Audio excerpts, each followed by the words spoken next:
오늘 우리에게 주시는 하나님 말씀 창세기 49장입니다.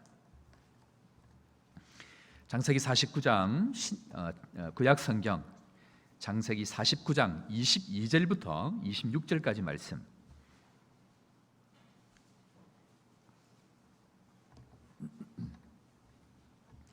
22절부터 26절까지 말씀 한 절씩 교독합니다. 창세기 49장 22절 제가 읽습니다. 요셉은 무성한 가지 곧 샘 곁에 무성한 가지라 그 가지가 담을 넘었도다.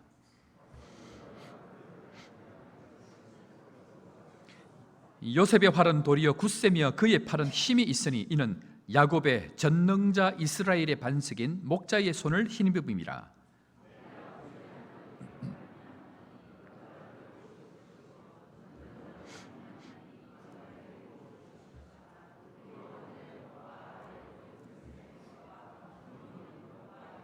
다 같이 봅니다. 내 아버지의 축복이 내 선조의 축복보다 나아서 산이 한없음같이 이 축복이 요셉의 머리로 돌아오며 그 형제 중 뛰어난 자의 정수리로 돌아. 아멘. 자, 여러분들 드디어 그날입니다. 우리 한번 인사합시다. 드디어 그날입니다. 잘 오셨습니다. 하나님께서 말씀을 사모하는 자들에게 한량없는 은혜로 함께하여 주실 줄로 믿습니다. 특별히 오늘 오실 때 아마 이 순서지 도장 찍은 것 드리면 오늘 아마 선물을 다 받으셨을 텐데 하루 결석해서 못 받으시는 분들 하나님의 은혜가 있습니다. 오늘 하루 결석해도 다 드립니다. 그래서 혹시 못 받으신 분들은 나가실 때에 다시 교환해서 그렇게 가져가면 좋겠다 생각이 들고, 이미 말씀드린 대로 뭐 큰 선물 뭐 이런 걸 하면 좋지만 또 코로나 상황도 있고 해서 또 의미 있는 그런 선물들이 하면 좋겠다 해서 작은 것이지만 계속 손에 들고 다니는 그런 선물을 드렸습니다. 오늘 우리 아이들 또 청년들 학생들 다 드리니까 붙들고 말씀대로 살아갈 수 있도록 힘을 내시기를 바랍니다. 자, 마지막 날 우리에게 주신 하나님의 이 축복의 말씀이 무엇인지 함께 나눠보기를 원합니다. 여러분들 순간의 힘이라는 책이 있습니다. 순간의 힘이라는 책이 있는데요, 이 칩 히스, 댄 히스라는 이 사람들이 지은 책인데, 이분은 스탠퍼드 대학 경영대학의 교수로서 재직을 하고 있는데, 이 한순간의 어떤 이 순간을 결정적인 기회로 바꾸는 이 경험적 기술을 가지고 서술을 해서 굉장히 인기를 누렸던 책 중에 하나입니다. 그런데 여기에 보면 미래에 절대로 후회하지 않기 위해서 해야 될 네 가지를 이야기를 합니다. 그 네 가지가 무엇인가 하는 것인데, 이 사람이 먼저 시작을 할 때에 선을 그렇게 합니다. 30대부터 60대까지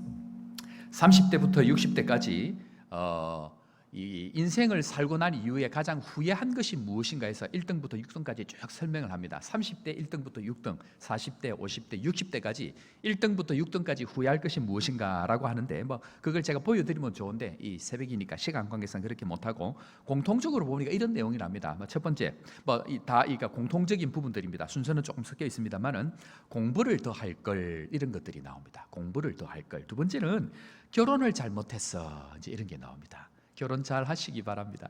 세 번째는 돈 좀 더 벌 걸, 그런 것들이 나옵니다. 그리고 마지막은 아이들에게 잘 할 걸, 이런 게 나옵니다. 그런데 이게 1, 2, 3, 4등 뭐 이렇게 순서가 바뀌어 있지만 30대나 60대나 똑같이 나오더라는 것입니다. 무슨 말이냐면 30대에 후회했던 것이 또 60대에 가보면 또 동일한 패턴으로 똑같은 후회를 동일하게 하고 있더라, 그렇게 얘기를 하고 있습니다. 그러니까 문제가 뭐냐면 한마디로 후회는 했는데 다시 후회하지 않기 위해서 반복되어지는 일들을 하지 않아야 되는데 또 그렇게 하고 있더라는 겁니다. 30대의 후회나 60대의 후회나 또 똑같이 하고 있는 것이 우리 사람의 문제라는 것입니다. 그래서 이 사람이 하는 얘기가 이 해결을 하기 위해서 하는 방법이 뭐냐면, 오늘 우리 중고등부 이 주일학교 아이들 나왔는데 제가 이 아이들 때문에 오늘 이 얘기를 먼저 하고 들어갑니다. 노출 치료라는 것이 있습니다. 노출 치료, 이게 뭐냐면 두려움과 공포의 대상에 대해서 직접 그 공포의 대상에 노출을 시키는 겁니다. 많이 노출을 시킬수록 효과적이다라고 생각하지만 그렇지는 않습니다. 여기에서는 이 두려움에 대한 것을 이기는 방법이 거기에 있는데, 그게 뭐냐면요, 이 비이성적인 두려움은 반드시 점차적으로 체계적으로 노출을 시켜야만이 극복할 수 있다라고 얘기합니다. 자, 예를 들면 이 거미 공포증을 갖고 있는 사람에게 이 거미를 보면 막 거미가 보지도 않고 거미가 나타났다면 그때부터 이 사람은 꼼짝을 못하는 그런 공포를 가진 사람들이 있습니다. 그런 사람들을 어떻게 이렇게 치료를 하는가 하면 이 과정을 따라가 보면 나중에는 이 독거미를 자기 손에 올려 놓을 수 있을 만큼이 됩니다. 그 훈련들을 시켜 나가는 것이 이 노출 이 치료인데, 이 처음에는 이 아무것도 이 겁이 나고 하지 못하던 사람이 14단계의 과정을 거쳐가지고 결국 이 사람이 나중에는 독거미를 손에 위에 올리게 되는 그런 과정들을 밟아가게 된다는 것입니다. 그런데 이거는 중요한 핵심은 점진적으로 이 레벨을 업시켜야 됩니다. 하루아침에 한순간에 이것이 되지 않습니다. 그런데 제가 질문을 한번 해보겠습니다. 이 과정을 지나는 기간이 과연 얼마나 걸릴까요?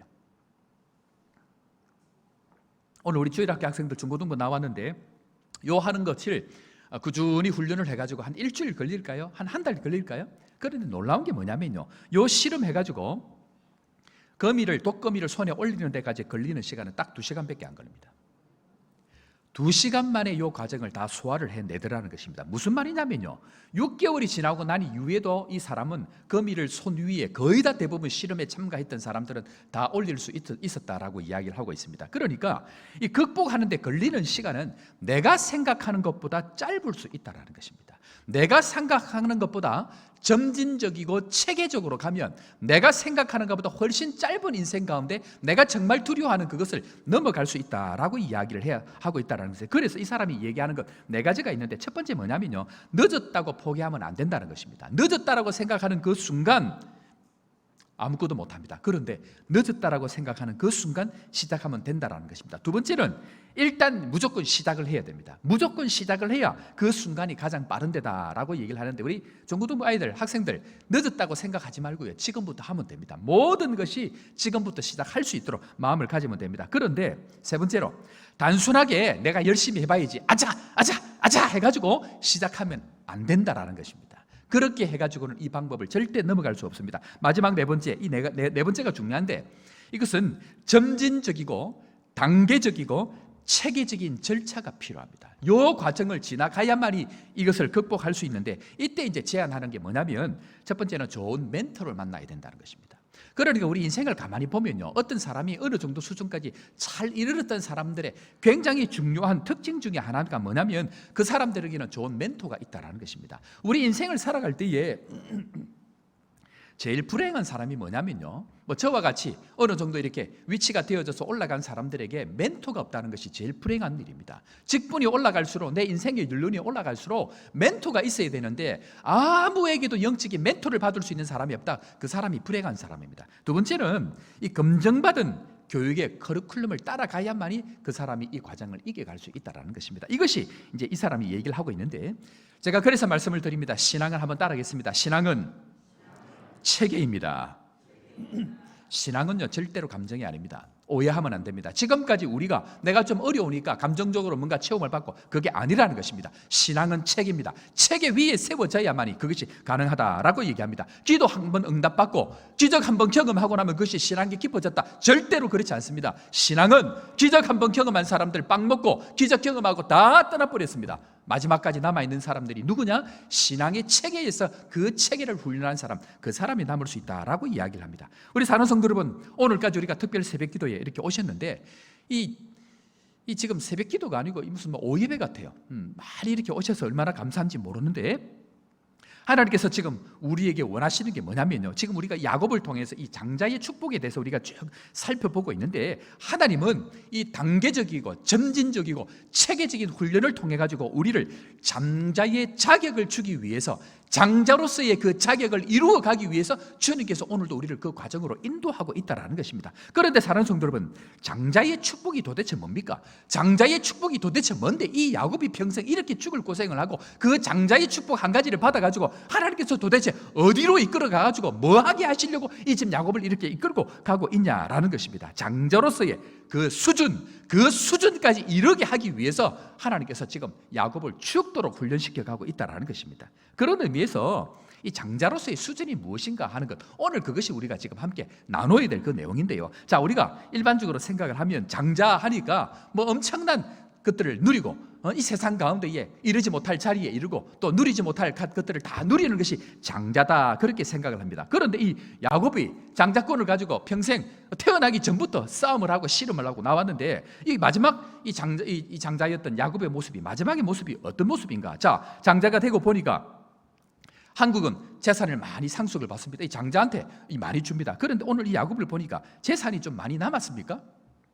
야곱의 인생을 마지막에 오늘 보니까 이 축복하는 이 자리에 왔는데 보니까 인생 다 틀렸습니다. 그리고 야곱이 지나왔던 세월 가만히 보니까 가족들이 행복하게 잘 살았습니까? 장자로서 하나님의 축복을 받았는데 가족들이 다 잘 됐습니까? 그런 게 아니고 야곱의 그 자녀들까지 전부 다 엉망진창이 되어졌습니다. 그리고 하나님께서 주셨던 내가 반드시 너를 돌아오게 할 것이다. 그러고는 하나님께서 약속으로 그 가나안 땅을 주셨는데 가나안 땅을 누렸습니까?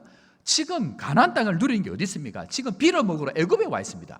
장자의 마지막의 모습이 재산도 없지요, 땅도 없지요, 자녀들도 엉망이죠. 무엇 하나 장자로서 누릴 수 있는 것들이 하나도 없다라는 것입니다. 그것이 우리의 생각과 하나님께서 원하시는 장자의 기준이 다르다는 것입니다. 그런데 이 장자의 기준을 가지는 것, 누리는 것, 어떤 하나님이 원하는 그 땅에서 사는 것, 그것으로 생각하면 이 야곱은 완전히 실패한 사람입니다. 그 기대를 가지고 예수를 믿는 사람이라고 하면 진짜 장자로서의 삶을 살아가지 못한다라고 이야기하는 것이 야곱을 통해서 보여주고 있는 모습이라는 것입니다. 우리 사는 성도 여러분, 장자의 권리가 무엇인지 오늘 이 시간 다시 한번 새롭게 발견하고 장자로서의 그 수준까지 이르는 믿음의 성도 되기를 주의 이름으로 축원합니다.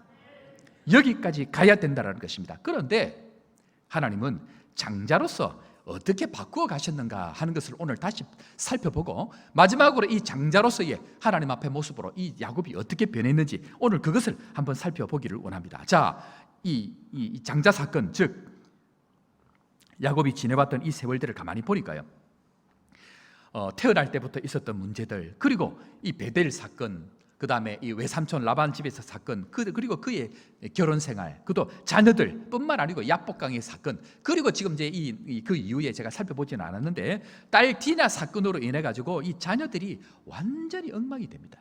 엄청난 이 고난의 시간들을 지났는데 하나님께서는 도대체 왜 야곱에게 이런 훈련의 과정들을 통해서 야곱이 정말 하나님이 원하는 수준까지 오게 되어졌냐는 것입니다. 그것이 우리의 관점입니다. 정말 하나님은 이 훈련의 과정을 통하여 주고 진짜 그 사람이 되었냐 하는 것이 우리의 관점이라는 것입니다. 그래서요, 야곱은 절대로 스스로 변하지 않았습니다. 절대로 가만히 두면요 안 변합니다. 가만히 두면 잘 할 것 같은데 안 변하는 것이 우리의 죄의 본성이라는 것입니다. 그런데 오늘 야곱이 인생을 다 살았습니다.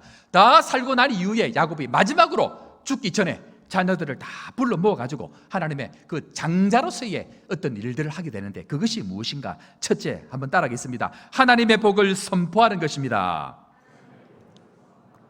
자, 창세기 49장 28절에 가보면요, 우리 다 같이 한번 보겠는데, 창세기 49장 28절에 가보면 이제 이 야곱이 이 마지막 장자로서의 이 권리를 행사를 합니다. 자, 49장 28절 다 같이 봅니다. 이들은 이스라엘의 12지파라. 이와 같이 그들의 아버지가 그들에게 말하고 그들에게 축복하였으니 곧 그들 각 사람의 분량대로 축복하였더라. 여러분, 왜 이게 야곱이 자녀들을 축복하는 게 이게 왜 중요하냐면, 장자로서의 진정한 축복은 뭐냐면, 한번 따라 합시다. 축복하는 것, 복을 비는 것.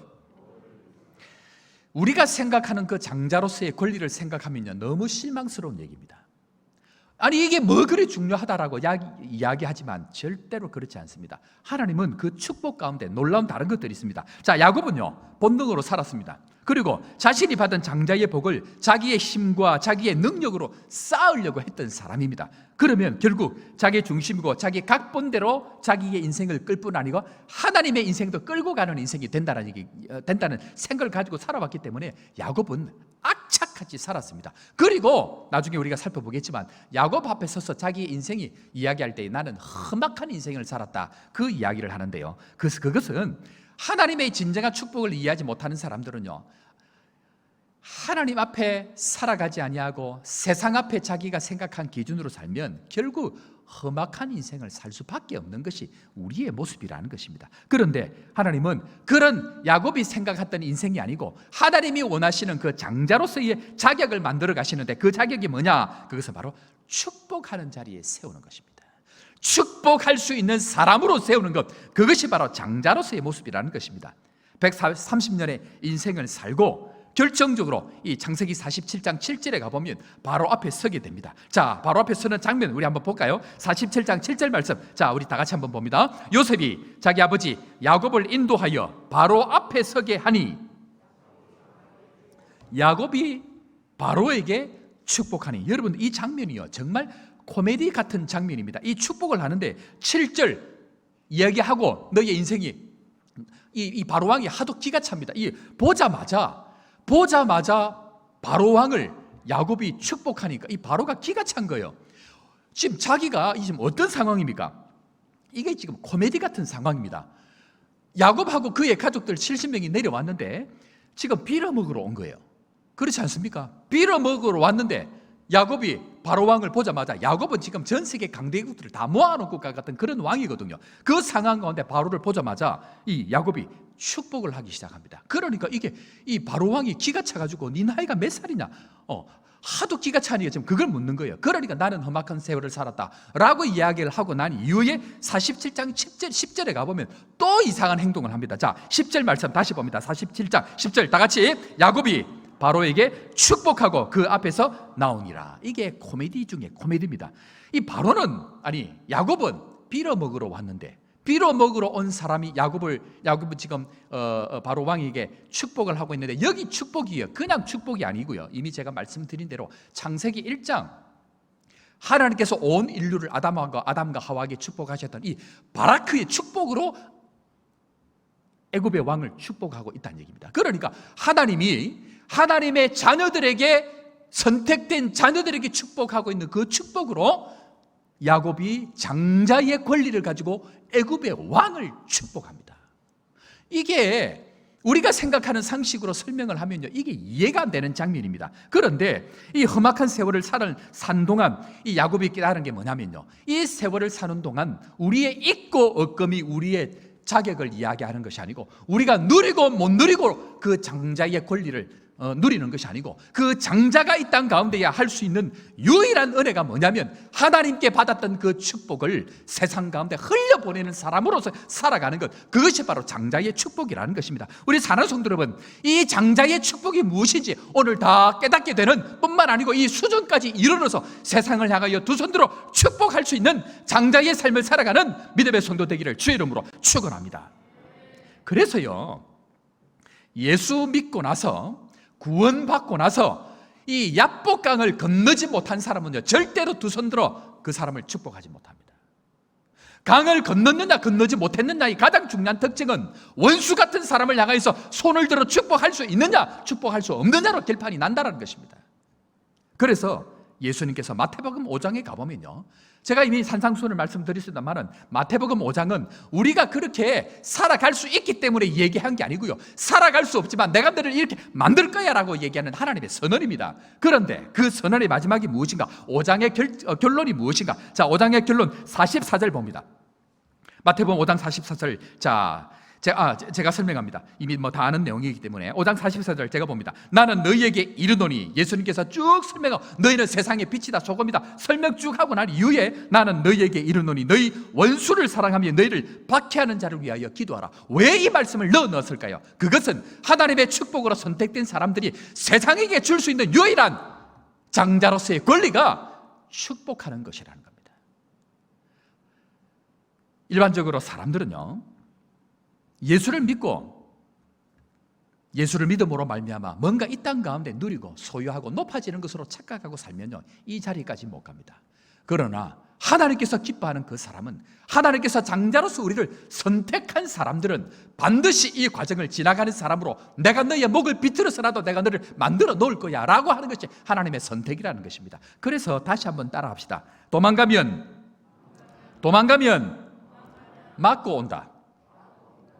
도망가면요, 하나님은 한 대 더 때리고 옵니다. 왜 그럴까요? 하나님의 수준, 하나님의 목표는 마태복음 5장에 있는 이 수준까지 내가 너를 끌고 갈 거야 라는 것을 말씀하고 있기 때문에 반드시 이 과정을 가게 되어져 있다라는 것입니다. 그래서 자, 결론이 어떻게 됩니까? 이 야곱이 이 바로를 축복합니다. 바로를 축복할 때에 무슨 일이 생깁니까? 빌어먹어서 잘 되겠지, 도와주십시오, 이런 개념이 아니고요. 야곱은 지금 하나도 없습니다. 그런데 이 두 손을 들어 하나님께서 창세에 그 복을 주셨던 그 축복, 바라크의 축복으로 야곱이 애굽의 왕에게 축복을 하니까 그때부터 이 애굽은요 살만한 곳이 되어집니다. 하나님의 사람들이 거주하고 그 축복을 흘려보내니까 애굽은 그때부터 요셉을 알지 못하는 그 사람이 나타날 때까지 애굽은 흥왕하고 애굽은 복을 받고 애굽은 충만한 은혜를 누려서 어떻게 됩니까? 70명으로 시작한 그 백성들이 어떻게 됩니까? 수 없는 바다의 모래와 같이 번성하게 될 뿐만 아니고 하늘의 별과 같이 하나님의 놀라운 축복을 받는 그 땅으로 하나님께서 보호하시는 땅이 된다는 것입니다. 나와 아무 상관없는 그 세상, 나와 아무런 근거도 없는 그 세상을 해서 왜 우리가 축복을 해야 됩니까? 그 이유는 내가 뿌렸던 그 씨앗, 내가 뿌렸던 나의 자녀, 나의 함께 가야 될 그 믿음의 세대들이 나의 축복으로 말미암아 믿음의 울타리 안에 거하게 되고, 그 축복으로 말미암아 내가 두 손들어 축복했던 그 축복으로 말미암아 결국 축복을 받은 그 사람을 통해서 내가 다시 돌려받게 되는 이 축복을 경험하기 때문에 우리는 왜 세상을 축복하고 손을 들어 축복해야 합니까? 나와 맞지 않는 사람, 나를 핍박하는 사람, 나의 원수를 향해서 왜 축복을 해야 하는가? 이유는 축복한 대로 돌려받기 때문에 그러합니다. 그것이 바로 장자의 축복이라는 것입니다. 우리 사랑하는 성도 여러분, 이 축복할 수 있는 믿음의 사람 되기를 주의 이름으로 축원합니다. 그래서 하나님은 끊임없이 야곱에게 이걸 지금 요구하고 있는데 야곱은 그 축복하기 싫은 거야. 지금 당장 내 앞에 나에게 뭔가 들려있는 그것 붙들고 내가 지금 누리고 있는 그 땅을 소유하는 그것만 눈에 보고 가면요, 진정으로 하늘의 별과 같이 바다의 모래와 같이 번성할 수 있는 이 축복을 내 인생 가운데 경험하지 못한다는 것입니다. 그래서 하나님은 너 인생 하나가 문제가 아니고 너의 인생을 통해서 축복의 문을 열면 온 세상이 복을 받는 이 은혜를 내가 너에게 줄 텐데 왜 너는 너의 인생만 붙들고 살아가느냐고 목을 비틀어서라도 하나님께서 두 손 들어 축복하는 사람을 만들어 가신다는 것입니다. 이 은혜가 있기를 다시 한번 주의 이름으로 축원합니다. 그런데 하나님은요, 오늘 이 기도, 마지막 야곱의 기도 속에서 변한 야곱을 볼 수가 있습니다. 자, 야곱이 어떻게 변했는가 하는 그 모습인데 49장 25절에 가보면요, 첫 번째로 따라합시다. 내가에서 하나님께서로, 내가에서 하나님께서로 변하는 인생이 바로 야곱입니다. 자, 49장 25절 말씀 우리가 한번 보겠는데 그런 관점으로 봅니다. 다 같이 봅니다. 내 아버지의 하나님께로 말미암나니 그가 너를 도우실 것이요 전능자로 말미암나니 그가 내게 복을 주실 것임이라 까지 보겠습니다. 내 아버지의 하나님께로 라고 얘기합니다. 자, 야곱의 인생은요 전부 뭡니까? 내가입니다. 내가 복을 받고 내가 가지고 내가 누리고, 그래서 진정한 은혜는 하나님께로부터 온다는 것을 몰랐습니다. 그러니까 내가 노력해서 내가 쌓아야 되고 내가 붙들어야 되고 내가 이겨야 되고 그렇게 살아온 사람들입니다. 그런데 하나님은 점진적으로 단계적으로 훈련하셔서 이 야곱을 완전히 바꾸어 놓는데, 그것이 뭐냐면 이 마지막에 야곱이 자녀들을 축복할 때에 특별히 요셉의 축복 가운데에 박혀 있는 것이 내가에서 하나님께서입니다. 오늘 이 기도 축복은 전부 이 내용으로 들어가 있는데 그것이 바로 이 야곱이 바뀌어진 내용입니다. 그러니까 하나님께서 바꾼 사람들은요, 이전에는 내가 변화된 사람은 하나님께서 그렇게 바뀝니다. 어떤 우리가 사람들을 만나고 이야기할 때에 저는 그 사람들의 말을 곰곰이 생각을 합니다. 그리고 저 사람이 쓰는 단어의 관점과 핵심이 무엇인지를 분석하기 시작합니다. 도대체 저 사람 속에 무엇이 들어있는가? 그런데 가만히 보면요, 두 가지입니다. 변화되지 않은 사람들은 전부 이야기가 내가입니다. 내가 이전에 뭘 했는데, 내가 지금 어땠는데, 나는 지금 어떤데, 모든 것이 내가밖에 없습니다. 나는. 그런데요, 하나님은 하나님이 간섭하시고 난 사람들은요, 그때부터 내가가 아니고 하나님께서라고 이야기가 바뀝니다.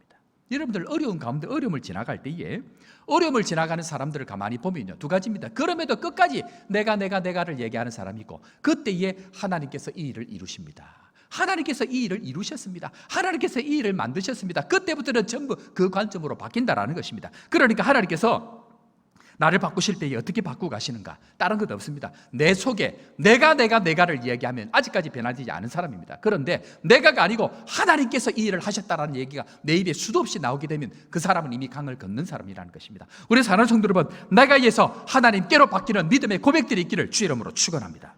이 고백이 나와질 때에 나는 바뀌었다라고 보면 정확합니다. 그래서 그때부터는 변화된 나의 삶, 그때부터는 나의 중심이 아니고 하나님께서 이끌어 가시는 삶으로 바뀌어져 갈 수가 있다는 것입니다. 그래서 이 요셉을 축복할 때에 이 요셉의 축복석에 그 내용이 있는 22절부터 24절까지 제가 하나씩 살펴보겠는데 25절에 보면 이렇게 설명합니다. 요셉은 무성한 가지 곧 샘 곁에 무성한 가지라 그가 그 가지가 담을 넘었도다. 요셉은 나무가 커져가지고 무성한 가지가 됩니다. 그런데 그 가지가 무성해가지고 담을 넘어가게 됩니다. 그런데 이 지나가는 사람이 꼭 잘 되는 사람들 보면요, 가만히 못 있는 사람들이 있습니다.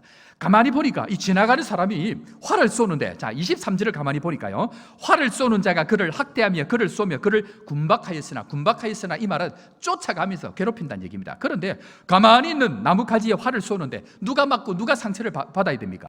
당연히 가만히 있는 나무가 상처를 받고 어려움을 당하게 됩니다. 그런데 24절 하반절에 가보니까 이렇게 설명합니다. 이는 야곱의 적는 자 이스라엘의 반석인 목자의 손을 힘입음이라. 여기서 가만히 보면요, 이 축복의 기도를 가만히 볼 때에 요셉의 관점에서 보면 안 됩니다.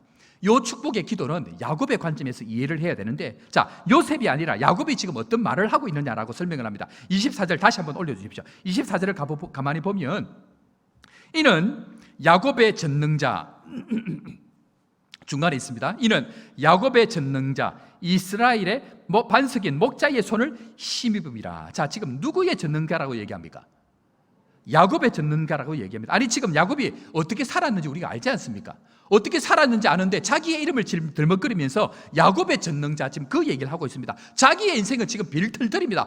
빌어먹으러 왔습니다. 그 가운데에 고백하는 것이 야곱의 전능자, 지금 이렇게 설명을 하고 있다는 것입니다. 뿐만 아니고요, 25절에 가보면 이렇게 설명합니다. 25절에 보면 내 하나님께로 말미암나니 그가 너를 도우실 것이요. 여기서도 내 하나님께로가 아니고 내 아버지의 하나님께로, 이 말은 무슨 말입니까?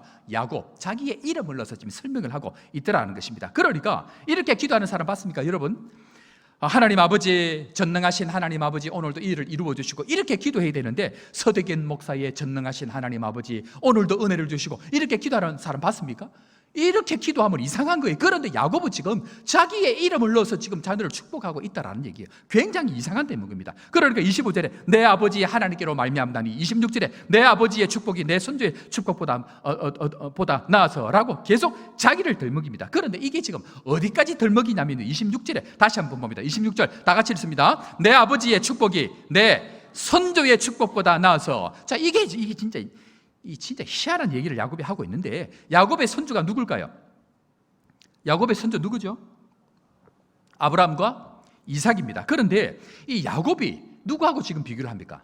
아브라함하고 비교를 합니다. 여러분, 아브라함하고 야곱하고 지금 비교의 잽이 됩니까? 안 됩니다, 우리가 보기에는. 그런데 자기의 그 선조보다 낫다고 얘기합니다. 자기의 선조 아브라함, 이삭보다 자기가 더 낫다라고 지금 설명을 하고 있다는 것입니다. 이것이 축복의 눈이 열렸기 때문에 이게 지금 보이고 있다는 것입니다. 그래서 우리 사랑하는 성도 여러분, 우리가 축복을 누군가를 할 때에 우리의 부모님의 그 좋은 신앙을 이야기하는 것 중요합니다.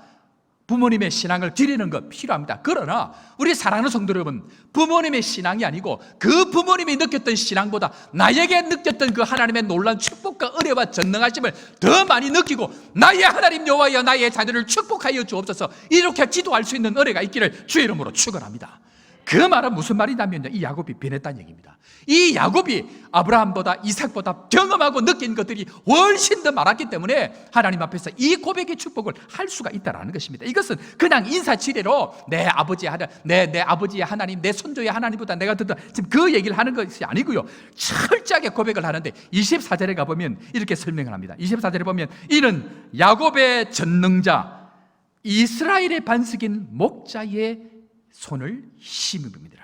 그리고 이 야곱은 자기를 변화시켜 주신 그 하나님의 이름, 하나님께서 자기에게 붙여주셨던 이 이스라엘의 그 의미를 알고 있기 때문에 그 이스라엘의 이름까지 넣어서 지금 요셉을 축복하고 있다는 것입니다. 우리 사랑하는 성도 여러분, 하나님 앞에 영적인 은혜가 열리고요, 하나님 앞에 이 축복의 세계가 열리고 나면 나의 형편과 상관없습니다.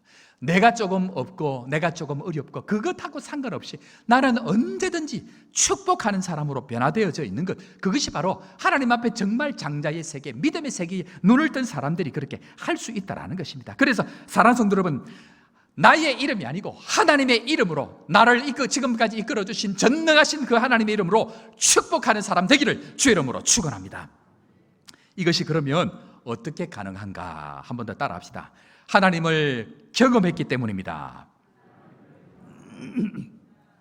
야곱은 딴 게 없습니다.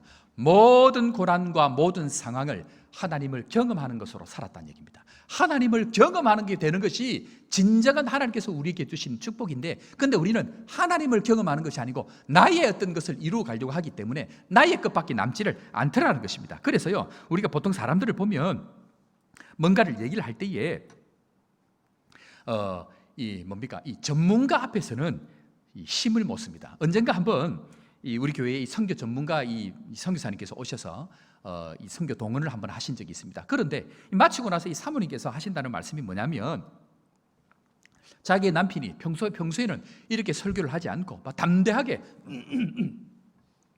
힘차게 설교를 하는데 오늘만 너무 죽을 썼다는 거예요. 그래서 왜 그러시냐 그랬더니 앞에 목사님이 선교 전문가가 앉아 있으니까 힘을 못 쓰고 막 겨우 설교를 하더라, 그 얘기를 하는 겁니다. 무슨 말이냐 하면, 진짜 전문가 앞에서는요 말을 못 하는 거예요. 진짜 그 분야에서 최고의 사람들 앞에서는 말을 못 한다는 거예요. 오늘 야곱이 진짜 하나님을 평생을 사는 동안 죽을 만큼 고생하고 하나님을 경험하고 나니까 그때 이 하나님에 대한 이야기를 수도 없이 하게 되는데, 이 야곱은 하나님을 아는 전문가가 되어졌다라고 지금 설명을 하고 있다는 것입니다. 그러니까 이 야곱이 평생을 사는 동안 느꼈던 이 전문가적인 입장에서 고백을 하면서 왜 야곱이 이 얘기를 할 수 있냐, 그것은 다른 어떤 것보다 모든 축복이 나의 형편과 상관없이 진정한 축복은 하나님께로 와야만 된다는 것을 알고, 그 축복으로 애굽의 왕도 축복하고 그 자녀들도 지금 자기의 형편과 상관없이 손을 들어 축복하고 있다는 것입니다. 우리 사랑하는 성도 여러분, 이런 축복이 다시 한번 있기를 마음속에 하나님, 나의 형편과 상관없이 하나님의 축복을 세상 가운데 마음껏 전할 수 있는 사람 되게 하여 주옵소서. 결심하는 은혜가 있기를 주의 이름으로 축원합니다.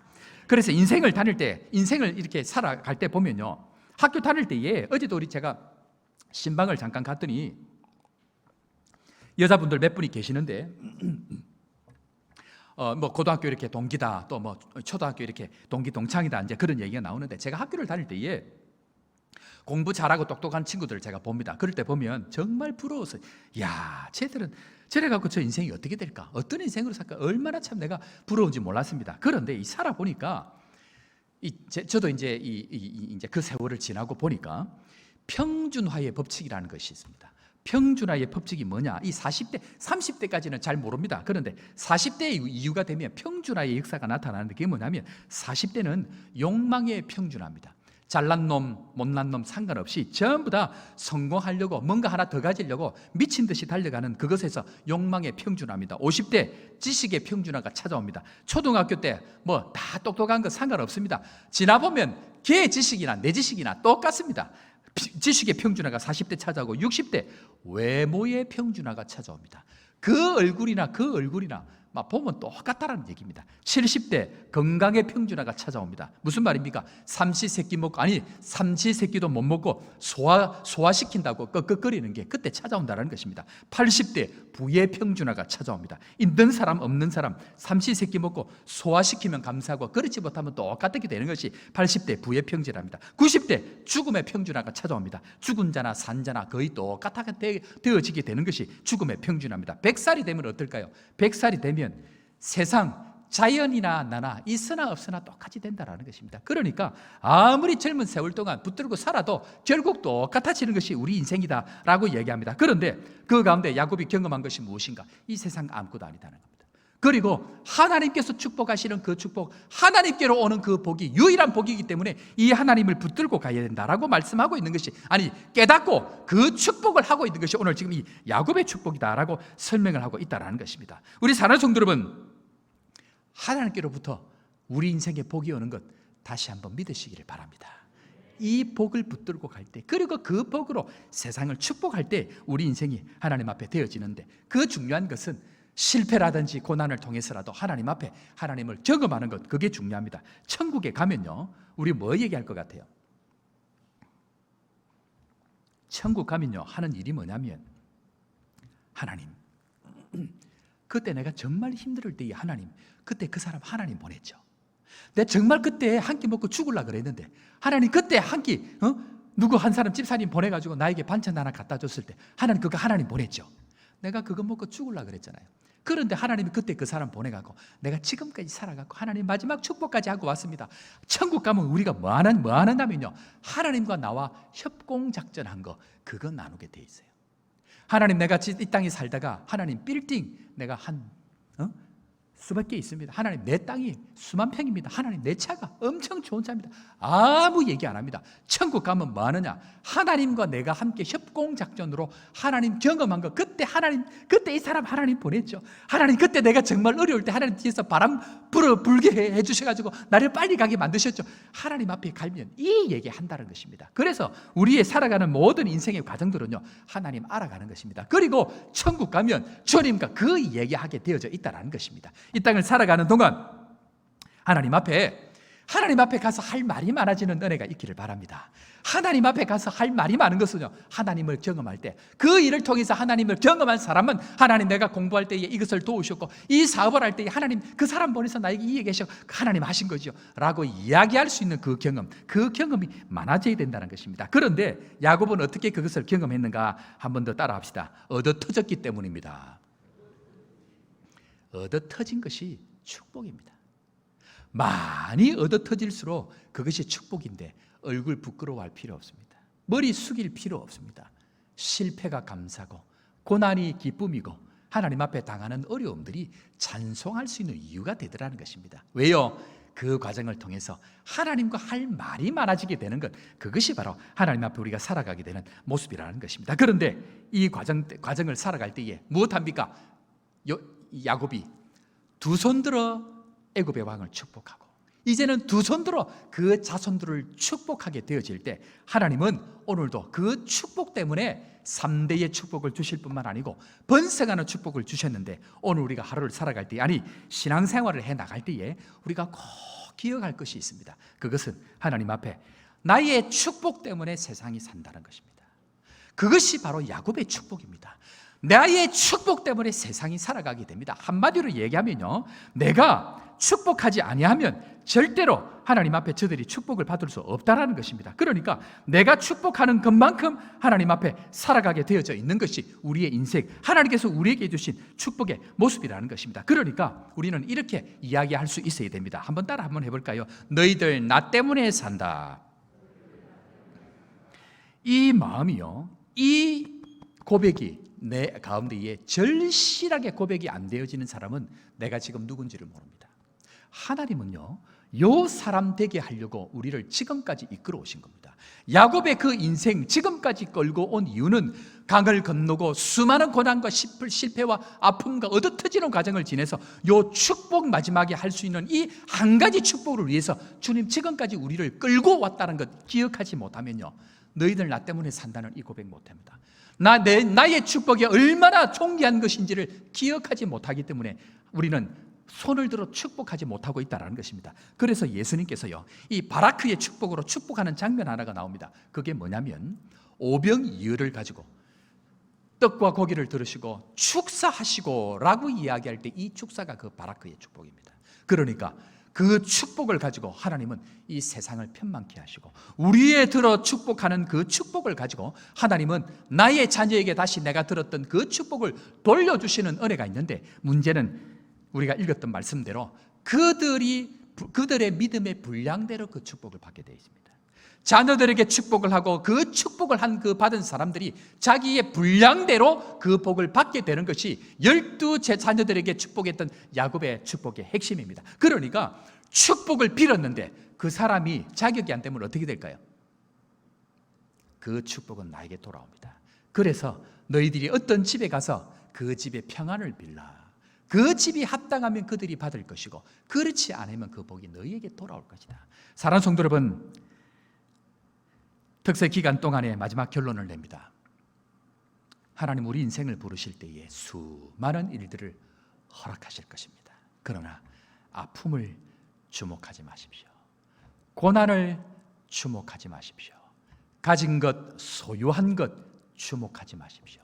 주목할 것은 하나님을 내가 경험하고 있는가, 그리고 그 하나님을 알아감으로 두 손 들어 원수라도 축복할 수 있느냐, 핍박하는 사람이라도 축복할 수 있느냐, 그 축복을 통해서 하나님 지금 나의 삶을 축복하고 계신다는 것, 그것 한 가지 기억하시고, 하나님 어떤 형편에 있다 할지라도 예수 그리스도처럼 마지막까지 세상을 향하여 손을 들어 축복할 수 있는 그 믿음의 사람 되어져서 천국 문 앞에 주님과 만날 때에 그 주님처럼 손을 들어 축복하는 인생 살다 주님 앞에 왔습니다 고백하는 하나님의 놀라운 축복의 사람, 장자의 축복을 다 받아 누리는 믿음의 사람 되기를 주의 이름으로 축원합니다.